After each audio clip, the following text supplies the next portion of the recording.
Okay, so this computer actually arrived a couple days ago, and today he came by to say he wanted to fix it.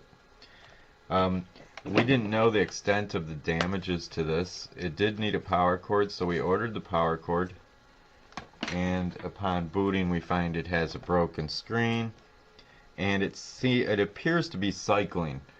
It's not going to, you can't get external video out of it. It's just not doing anything. It's pretty much dead.